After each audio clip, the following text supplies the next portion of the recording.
Bonjour, pour cette séance 8, comme promis, nous allons voir les boucles, comme je vous l'avais annoncé précédemment, à la suite des conditions. On va regarder comment répéter une suite d'instructions et ça va aussi nous servir en première partie d'abord pour d'autres traitements et par la suite également quand on abordera d'autres notions plus tard dans le cours. Vous verrez un petit peu l'usage qu'on aura des boucles avec ce que nous allons commencer en tout cas à voir dans cette séance.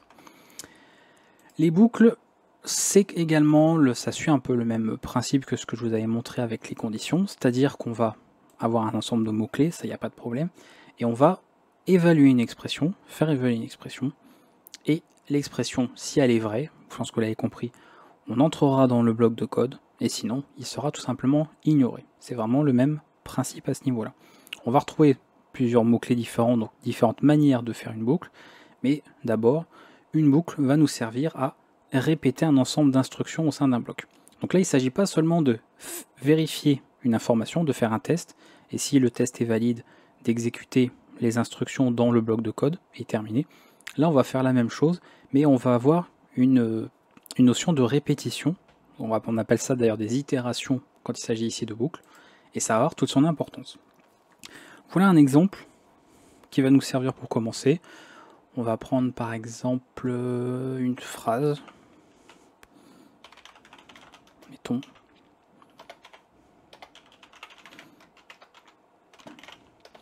Alors tiens, on va prendre très simple.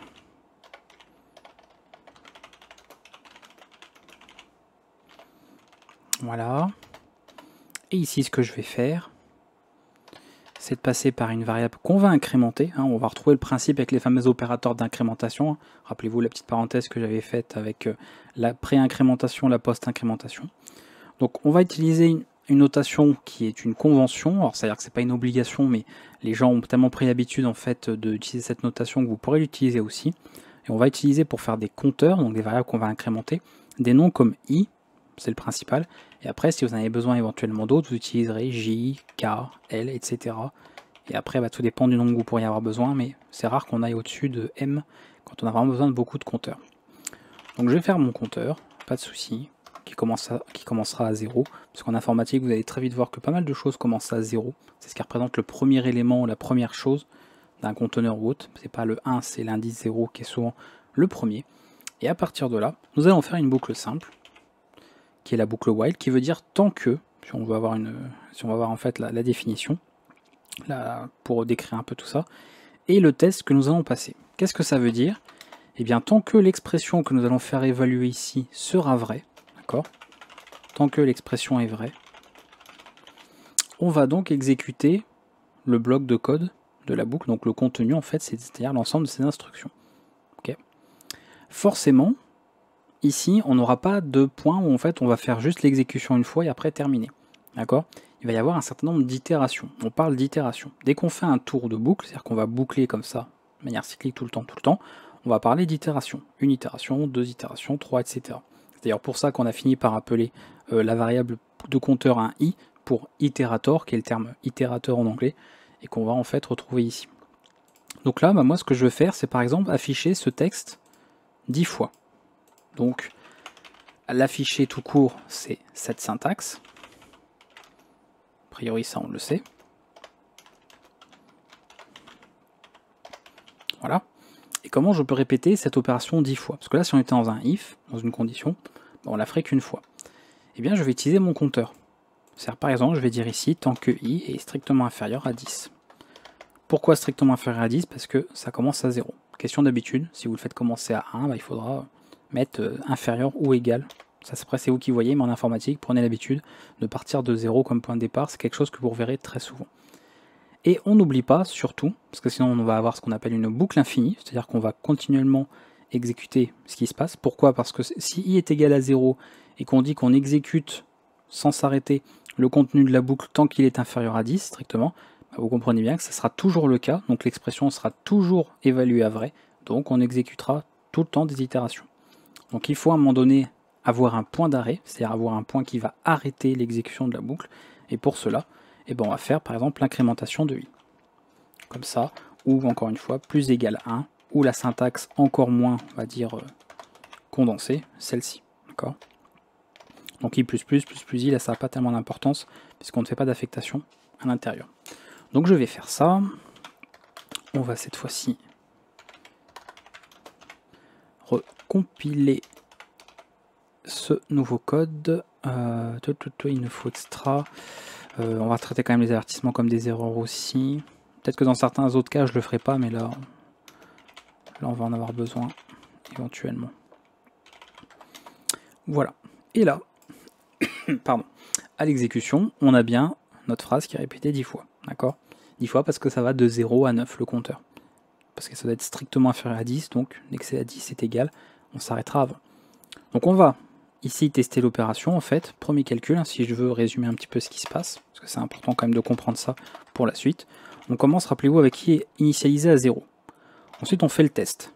Est-ce que finalement, est-ce que i est strictement inférieur à 10? Comme c'est vrai, donc true, voilà, on fait une première itération. La première itération, c'est l'exécution de l'ensemble des instructions du bloc de code là, de la boucle. Donc l'affichage de la phrase, donc elle est affichée une fois, phrase affichée, et on incrémente i de 1. Donc i passe à 0, à 1, pardon. C'est i++, voilà. Et ensuite on reteste. Est-ce que i est strictement inférieur à 10? Donc est-ce que 1 est strictement inférieur à 10? Oui.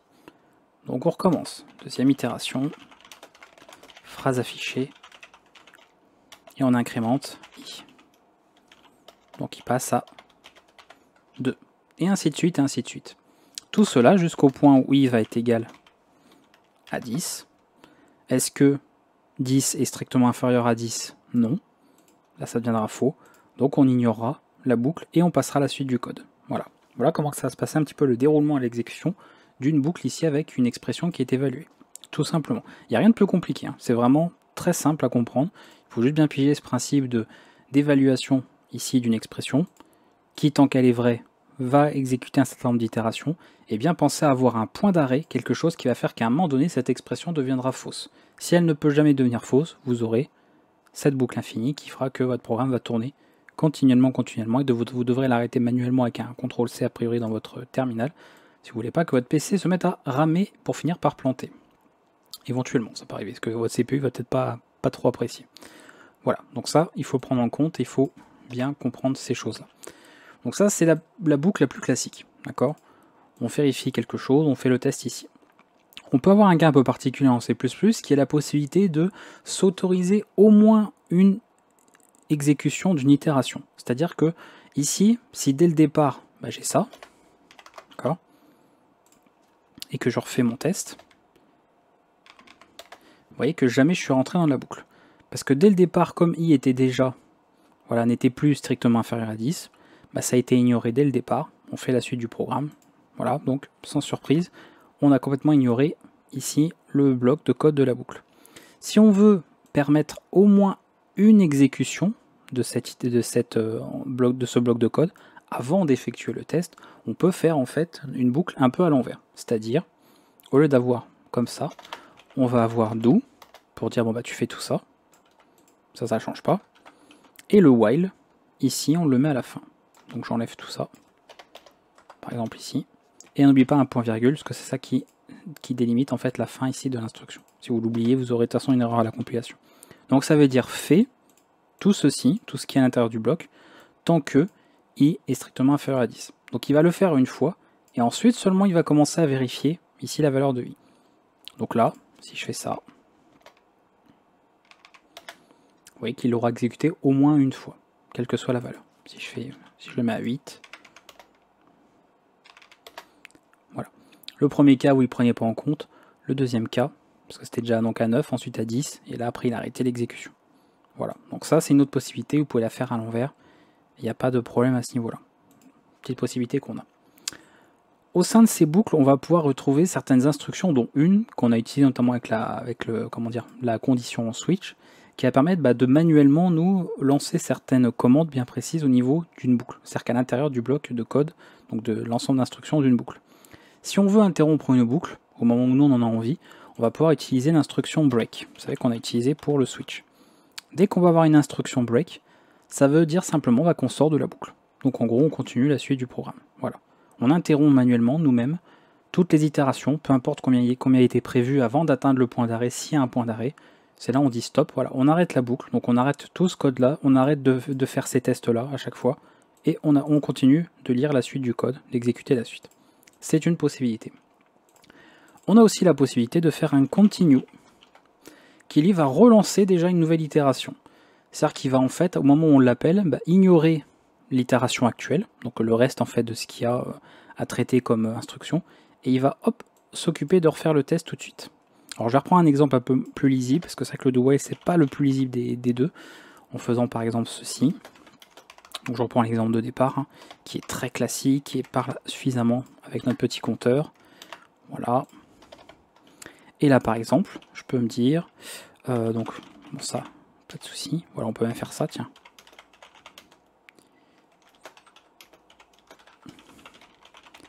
Voilà. Donc si je fais ça, bon, je pense qu'on comprend le principe, et je vois d'ailleurs que j'ai oublié le i++. Voilà, sinon on va avoir une boucle infinie, ça va mal se passer. Voilà, d'accord. Donc effectivement, on voit que jamais on affichera i vaut 10 parce qu'il n'est plus censé rentrer dans la boucle s'il vaut 10. Donc on comprend bien. Et je peux à tout moment, je sais pas moi par exemple, si i vaut i égale 4 ou i égale 5, wow, ou i égale 6, alors j'en mets plusieurs, comme ça on peut voir qu'on peut traiter plusieurs cas, je balance une instruction continue. Ça veut dire qu'on va pas afficher ça, on va pas incrémenter i, du coup, à ce moment-là. Et on pourra traiter d'informations. D'ailleurs, ça va poser un peu problème l'incrémentation. Ouais, il faudra quand même que je la fasse là, parce que sinon, bon, ça va être chiant. Voilà, c'est juste pour que vous voyez en fait qu'on n'affiche pas le texte, donc la suite. Et je fais ça. Donc, i vaut 1, on l'a bien affiché, vaut 2, elle est bien affichée, vaut 3, vaut 4, comme il est rentré ici, hop, continue, donc on n'a pas affiché le texte. Et hop, on a refait la suite. Pareil pour 5, pareil pour 6, donc ça a commencé à rafficher à partir de 7. Voilà.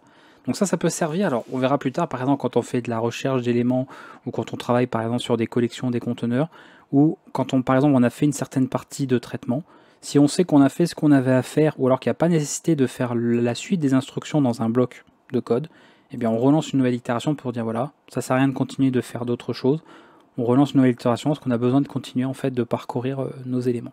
Et ça c'est justement à ça que va nous servir, en plus de répéter un certain nombre d'instructions, les boucles vont nous servir aussi à parcourir certains éléments. Et on le verra un peu à la fin de la séance, je vous garderai ça un petit peu pour la fin, avec une petite particularité, mais qu'on redéveloppera un peu plus tard dans la formation.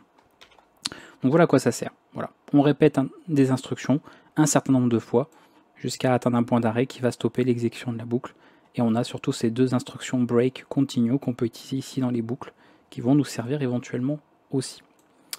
On a une version maintenant un peu plus condensée, surtout utile dans ce cas-là, c'est-à-dire dans le cas où on a ce type de syntaxe-là avec un compteur. Parce que autant le while, on va s'en servir par exemple pour répéter des instructions, tout ça, on a bien compris.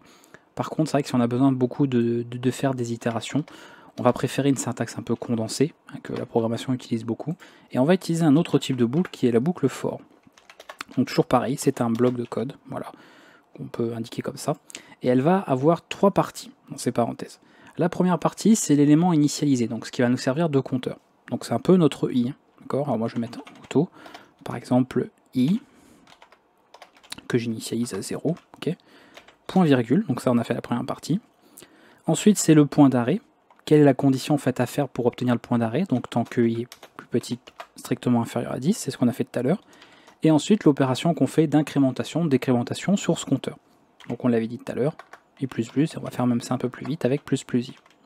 Voilà. Et il va se passer exactement la même chose que tout à l'heure. C'est juste, comme vous le remarquez, c'est beaucoup plus condensé et un peu mieux organisé aussi. Tous les éléments sont mis ensemble. Voilà. On retrouve la même chose, mais quelque chose d'un peu plus condensé, je trouve, de cette manière-là. On a ces trois parties. Initialisation, l'expression à évaluer, et l'incrémentation ou décrémentation, donc le traitement à faire sur ce qui est initialisé ici. Voilà. Alors c'est pas toujours obligatoire, on n'est pas obligé d'avoir forcément les trois parties ici. Des fois vous verrez peut-être du code où vous allez avoir par exemple des choses comme ça, on va ignorer certains points. Donc après bon, il faut avoir bien sûr une raison de le faire. Moi je vous montre en tout cas le cas où on a les trois informations renseignées parce qu'elles nous servent ici. Et on peut avoir comme ça ce type de syntaxe-là bien pratique. Donc très simple à utiliser, bien pratique pour ce que l'on veut faire. Et on comprend bien que là, l'incrémentation, on n'a plus besoin de la mettre ici. Pas de risque de l'oublier, puisqu'elle est indiquée directement ici au niveau des informations de la boucle. Donc tranquille de ce côté-là. Voilà comment que ça se passe. Même principe hein, pour ce qu'on a vu au niveau de la portée des variables. N'oubliez pas que c'est un bloc de code. Dès que vous voyez des accolades, vous devez vous poser la question de ici nous sommes dans un autre bloc de code, donc dans un autre contexte, dans une autre portée, et forcément les règles s'appliquent. N'oubliez pas qu'il y a certaines choses que je peux créer ici qui ne seront pas accessibles depuis l'extérieur.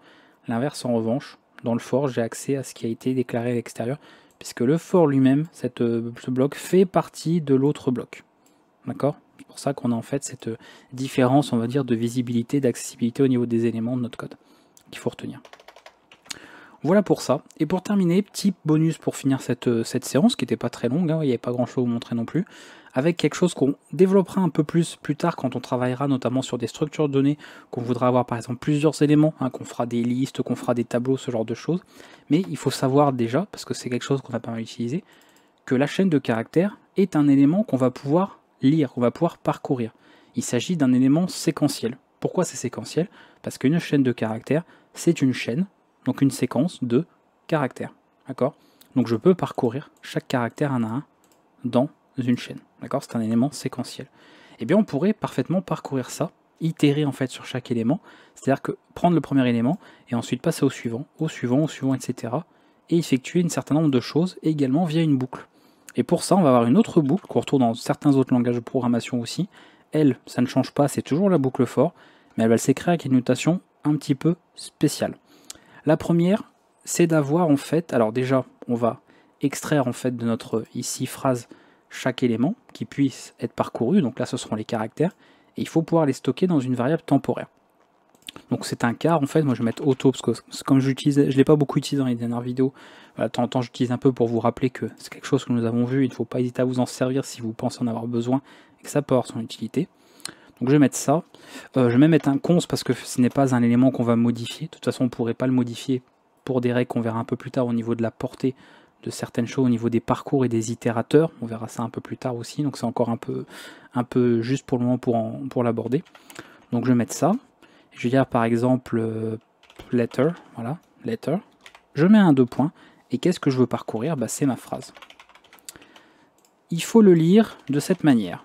Pour chaque, donc letter c'est ma variable, ici, donc moi c'est letter, de sentence. Donc c'est pour ça que j'utilise des noms de variables explicites, parce qu'après on peut le lire, vous voyez, on peut lire pour chaque lettre de la phrase. Donc c'est facile à comprendre un petit peu de comment se fait ce parcours-là.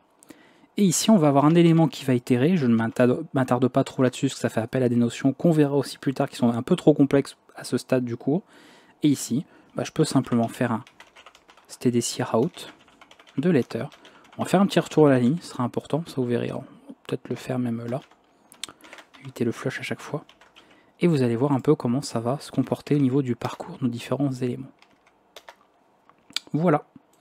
Chaque caractère, d'ailleurs c'est ça que j'ai mis lettre, on pourrait dire, ouais, mais l'espace là c'est pas une lettre, ça non plus, donc éventuellement, parce que car c'est un mot réservé, donc à moins de mettre comme ça, voilà, mais bon peu importe, symbole, enfin bref, on s'en fiche, c'est un nom de variable, hein, d'accord, vous avez compris le principe, et voilà, on parcourt chaque élément, et au final, on va extraire ici chaque élément parcouru, donc là au premier c'est le H majuscule, et on va l'affecter à ça, d'accord, c'est une variable en lecture seule, ici, et du coup, on peut l'afficher. À ce niveau-là, il n'y a pas de problème.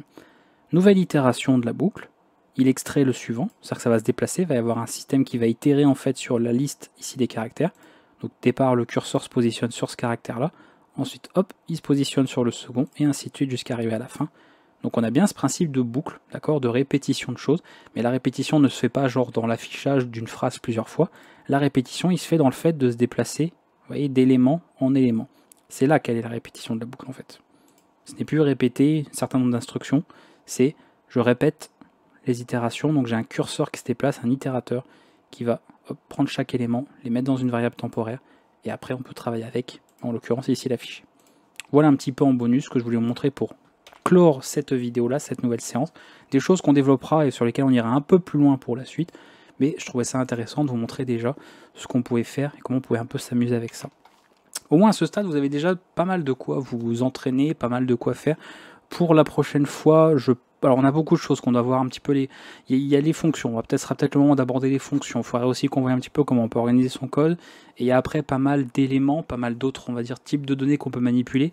Mais j'hésite encore à ce stade, si je préfère qu'on les voie ça un petit peu après et aborder un petit peu tout l'aspect programmation objet qui est très important en C++, ou si on voit ça maintenant et qu'on reporte un peu plus loin la partie classe, etc. Voilà, je ne suis pas encore parfaitement décidé de quels vont être l'ordre, on va dire, des prochaines vidéos. Je sais ce que je veux aborder, mais pas forcément l'ordre exact des vidéos qui vont suivre. De toute façon, vous verrez bien un petit peu ce qui arrivera dans la prochaine. Et voilà, si vous êtes bloqué là-dessus, posez vos questions. N'hésitez pas à vous entraîner aussi, à faire différents programmes, différents codes pour mettre un peu en pratique tout ça, c'est très important. À revoir certains mots-clés qu'on a utilisés, certaines fonctionnalités qu'on a pu utiliser dans certaines anciennes séances, que je remets pas forcément à chaque fois, je réutilise pas forcément tout ce qu'on a vu à chaque fois, parce que c'est pas l'intérêt ici du cours, mais vous prenez l'habitude de bien garder en tête un peu ces différents outils, pour les remettre en pratique, pour bien vous familiariser avec, comme ça vous serez à peu près préparé, on va dire, pour ce qui vous attend sur les prochaines séances du cours. A bientôt pour la suite en tout cas, et je vous dis à très bientôt pour une nouvelle aventure sur la chaîne YouTube. Ciao.